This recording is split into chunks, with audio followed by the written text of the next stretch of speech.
저자가 기자, 교수, 컨설턴트를 거치며 20년간 개발해온 협상의 보편 모델입니다. 목표를 세우고 관계자를 파악하고 상대에게 협상의 이유를 주고 표준을 협상하고 협상을 촉진할 방법과 제3자를 확인하고 옵션들의 우선순위를 두어 점진적으로 시행할 것. 서로의 머릿속 인식을 알려 노력해야 하며 감정적 지불은 패배가 아닌 무형재화의 거래이므로 감정을 배제하고 손익으로 움직이라고 합니다. 책 어떻게 원하는 것을 얻는가? 13년간 연속으로 와튼스쿨의 최고 인기 강의를 단행본으로 엮은 책입니다.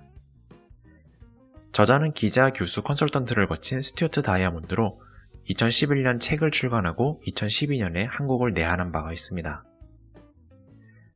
저자는 1부에서 대원칙을, 2부에서 일상생활을 예시로 책을 전개합니다. 먼저 협상. 상대방의 행동, 판단, 인식, 감정을 이끌어내는 행위입니다. 목표에 주목하고 협상할 상대를 파악하는 것이 90%고 그 뒤가 설득할 방법의 파악입니다. 먼저 관계. 협상은 사람이 55%로 상대의 기분, 상황, 머릿속, 약속 방식을 파악하라고 합니다. 다음으로 절차가 37%로 속이지 않고 진실을 숨기지 않는 신뢰가 최우선이라고 합니다. 존중. 상대가 가진 능력을 인정하여 혜택을 보는 행위로 예를 들면 좋은 자리로 안내해 줄 수 있는 종업원의 힘, 각 파일의 위치를 아는 직원의 힘 등이 그것입니다. 다음은 소통. 내가 전달하려는 의미는 상관없고 상대가 인식하는 의미가 중요합니다. 비난하지 않고 최대한 많은 정보를 어조와 분위기를 담아 공유하고 장기적인 발언을 하라고 합니다. 표준. 객관이란 없고 상대가 정한 표준을 따라야 자기 말을 지키게 됩니다.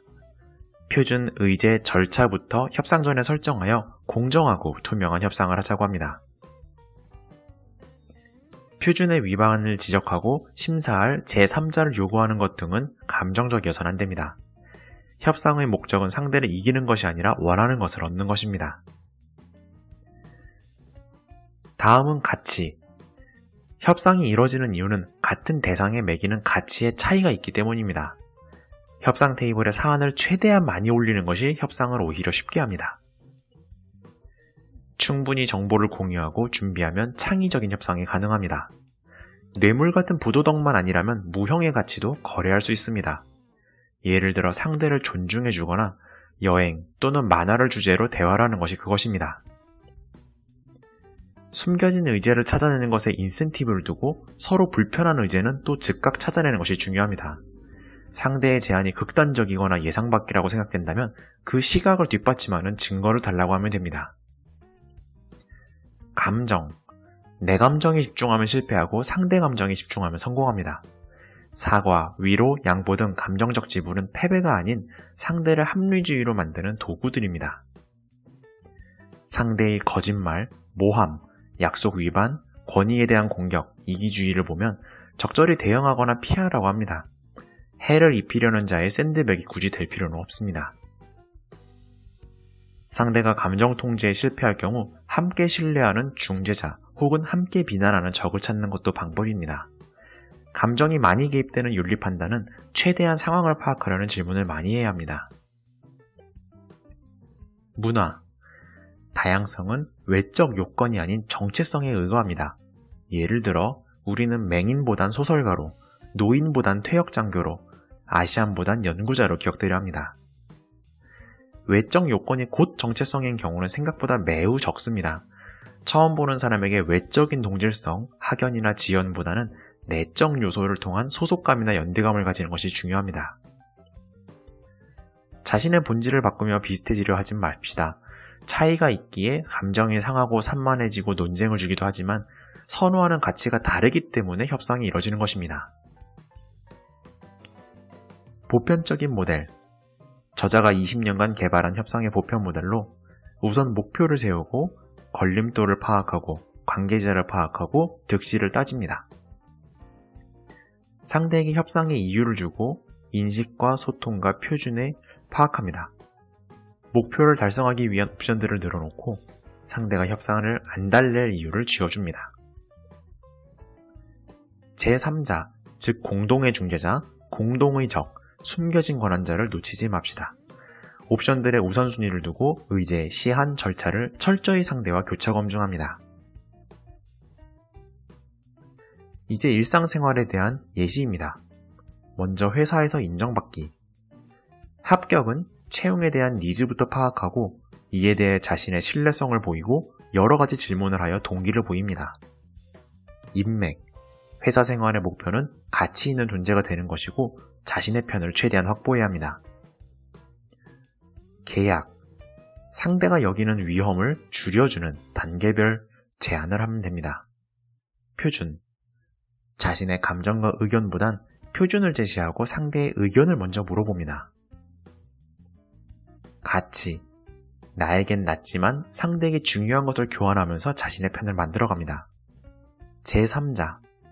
나에게 타인을 설득할 설득력, 영향력, 감정적 거리가 부족할 때 제3자에게 이득을 주면서 개입을 요청합니다. 다음은 가격의 흥정. 인간적인 소통은 공격적인 오늘날의 돈을 대신하는 가치입니다. 중고차는 전문업자와 경매를 하고 카드와 보험은 불만 신고 방법을 숙달해 두는 것이 중요합니다. 마음 얻기. 오직 감정적 지불만이 연대감을 형성합니다. 궂은 날씨, 관료에 대한 불평등도 공공의 적을 만들려는 연대의 시도입니다.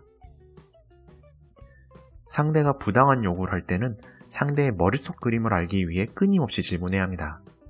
또한 상대에게 내가 그리는 머릿속 그림을 공유해주고 근거를 제시합니다. 자녀에 대한 교육. 아이는 어른보다 자신이 약자인 걸 알기 때문에 어른보다 협상을 잘합니다. 울고 떼쓰는 것은 소통 기술의 부족이지 꾸준히 구체화시켜주는 질문을 하면 그 요구가 구체화됩니다. 아이들은 교환을 중요하며 나쁜 버릇을 고칠 때는 함께 규칙을 정해야 공정한다고 느낍니다. 사춘기 이전의 친구가 되어야 앞으로도 평생 멀어지지 않습니다. 다음은 원하는 서비스 받기. 불만에 대한 제기, 예외에 대한 적용 요구를 습관화하면 됩니다. 그들은 익숙합니다, 이미. 가격을 떠나 조건, 체크아웃 시간, 업그레이드, 위치 등등 협상거리는 무궁무진합니다. 정신적으로 고되고 힘들 서비스직을 유쾌하게 해주는 감정적 지불이 재화의 가치가 됩니다. 예를 들어 항공여행사와 접촉 전에 그들의 표준을 숙지하고 감정을 지불하여 표준 내에서의 예외를 최대한 받아내는 것이 방법입니다. 다음으로는 생활에서의 혜택받기. 세탁소의 경우 주기적인 고객을 원하기 때문에 매주 드라이 클리닝을 맡기고 지인을 소개해주는 대신에 할인을 받는 것이 방법이 되겠습니다. 월세에 대한 연장은 정확히 나갈 때 들어올 다음 입주자를 원하는 것이므로 그를 알선해주면 됩니다. 은행. 기존의 고객으로서 신규 고객 혜택을 자신도 요구하는 것이 충성 혜택으로 받아들일 수 있습니다. 또한 약관을 꼼꼼히 읽어본 뒤 예외를 찾아서 제안하는 것도 방법입니다. 연합하기. 경찰, 쓰레기 수거, 식당에서 부당함을 받았을 경우 지역의 주민들이 연합해서 항의하는 것이 방법이 될 수 있습니다. 사회 문제 해결하기. 오늘날의 문제는 완전한 해결이 어렵습니다. 하지만 기존의 부실한 절차들만 개선해도 부정적인 방향으로 가는 것은 막습니다. 효율적인 의사소통, 서로의 소통법, 인식 이해, 감정이 배제된 협조적인 태도, 니즈의 공개적인 교환, 과거보다 미래에 대한 가치의 지향, 점진적인 접근, 표준의 활용. 우리는 상대편의 동조자들과도 대화해야 합니다. 대부분은 대안이 없어서 동조하는 것이고 그들의 실제 니즈를 읽어서 우리 편으로 끌어들일 수 있습니다. 이것으로 책 요약을 마치겠습니다. 감사합니다.